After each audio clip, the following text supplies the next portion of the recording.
Hi hello welcome to post 360. నేను మీ మురళీ రాపల్లి.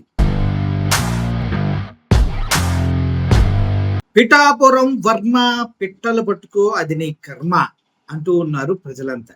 ఎందుకంటే మనోడిని ఆకులో అరటిపండులాగా మజ్జిగలో ఈగలాగా తీసి పక్కన పడేస్తున్నారు. అయినా కూడా సిగ్గు లేకుండా పిలవని పేరంటానికి వెళ్ళడం ఏంటి వర్మ?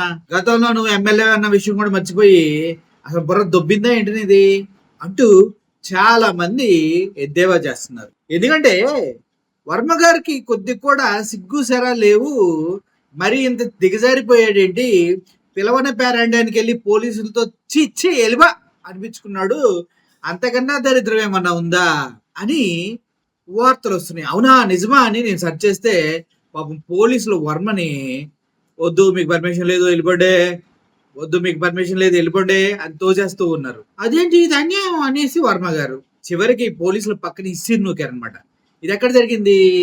పిఠాపురంలో ఉన్నటువంటి బీసీ కార్పొరేషన్ సంబంధించి అంబేద్కర్ భవన్లో ఉచితంగా ఫుడ్ కమిషన్ సంబంధించిన శిక్షణ తరగతులు జరుగుతున్నాయి. అక్కడ ఓపెనింగ్ కోసం ద గ్రేట్ పెద్ద పెద్ద నాయకులంతా వస్తున్నారు అనమాట. మన వర్మ గారు కూడా పినమల పేరంటానికి కారు వేసుకొని కత్తిలా రెడీ అయ్యి వెళ్ళాడు. కానీ అక్కడికి వెళ్ళగానే నువ్వు కత్తివి కదరా పెద్ద సుత్తివి అనేసి వాళ్ళు ఆపేయటం జరిగింది. ఇలా పోలీసులు ఆపడం వెనుక ఎవరి హస్తం ఉందని మీరు అనుకుంటున్నారు? నాకు తెలిసి గతంలో ఎవరైతే వర్మ గారి చెయ్యి పట్టుకొని ఏమన్నారో తెలుసుగా, ఒకసారి వింటారా? వినండి. వర్మ గారు కొంచెం మీరు ముందుకు రావాలి. ఈయన ఒక మాస్ లీడర్. ఈయన నిలబడి అలాంటి వాడు నిలబడితే ఎంత గట్టిగా నిలబడతాడో నాకు తెలుసు. ముఖ్యంగా వర్మ గారికి నియోజకవర్గం నా గెలుపు మీ చేతుల్లో పెట్టాం. ఆ వ్యక్తే ఈరోజు వర్మ గారిని ఏం చేశారో తెలుసా? నీకు పర్మిషన్ లేదని చెప్పి తోసేయండి అంటూ పోలీసులు చెప్పడం జరిగింది. ఎందుకంటే పైనుంచి ఆర్డర్స్ రాకుండా పోలీసులు ఏం చేయలేరు కదా. మీటింగ్ కండక్ట్ చేస్తుంది వాళ్ళు. ఆయన టీడీపీ నాయకులకి కొద్ది కూడా సిగ్గులేదయ్యా. అక్కడ పవన్ కళ్యాణ్ ఏది స్టార్ట్ చేసినా అందుట్లో కూటమి ధర్మానికి కట్టుబడి చంద్రబాబు నాయుడు గారి ఫోటో పేరో రాయాలి. ఏ శిలాఫలకాన్ని ఓపెన్ చేసినా అందులో చంద్రబాబు నాయుడు గారి పేరు ఉండదు, ఫోటో ఉండదు. కొన్నిదల పవన్ కళ్యాణ్ గారు, కొన్నిదల నాగబాబు గారి పేర్లే ఉంటాయి. ఎందుకంటే జనసేన పార్టీ వాళ్ళు కదా. అంటే వీళ్ళు కూటమిలో ఉన్న పొత్తు ధర్మాన్ని కూడా మర్చిపోతారు.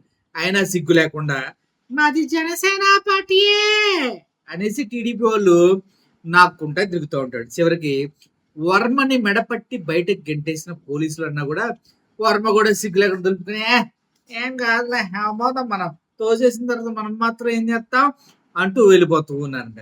అయితే ఇదంతా ఇలా ఉంటే పవన్ కళ్యాణ్ గారు మాత్రం గతంలో వర్మ గారికి వెంటబడి నన్ను గెలిపించండి, నా గెలుపు మీ చేతిలో ఉంది, మీరు మాస్ లీడరు అని చెప్పిన సొల్లు కబుర్లన్నీ ఇప్పుడు నీరు గారిపోయి వర్మ గాడెవరు అనే స్థితికి వచ్చేసిందా అని చూసిన వాళ్ళంతా అనుకుంటున్నారు. నిజంగా చెప్పాలంటే ప్రజలు అధికారాన్ని ఇచ్చారు, వర్మ గారు వాడుకోవాలి. కానీ ఎవడికో దారాదత్తం చేశాడు. ఎందుకు? అక్కడ తప్పిస్తే పవన్ కళ్యాణ్ ఇంకెక్కడా గెలవలేడు కాబట్టి. ఇంకోటి మొత్తం పాపం మనవాడిని కన్విన్స్ చేశారు. కన్విన్స్ చేసిన తర్వాత ఏమైంది? ఎమ్మెల్సీ ఇస్తున్నారు, ఇచ్చారా? ఇవ్వలా. అక్కడ ఎమ్మెల్సీ ఈయనైతే పవన్ కళ్యాణ్కి వెయిటేజ్ ఉండదు కదా, సో ఎమ్మెల్సీ కూడా తొక్కేశారు.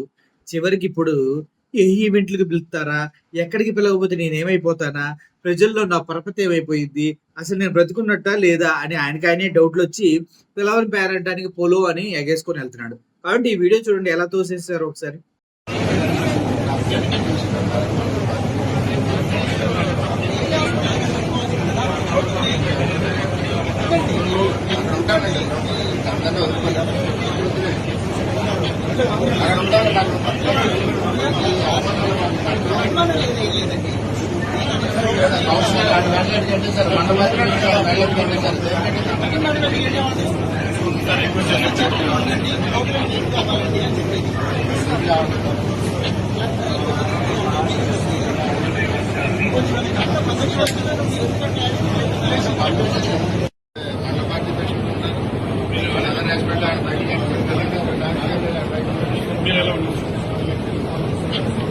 పోలీసులు దౌర్జన్యంగా నిర్దాక్షిణ్యంగా చూసేస్తున్నారు పర్మిషన్ లేదని.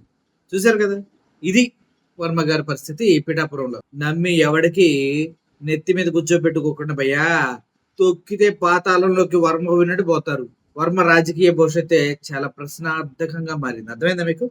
So this is what happen to the great TDP leader previous MLA Varma గారు. సిగ్గులేని బ్రతుకులు.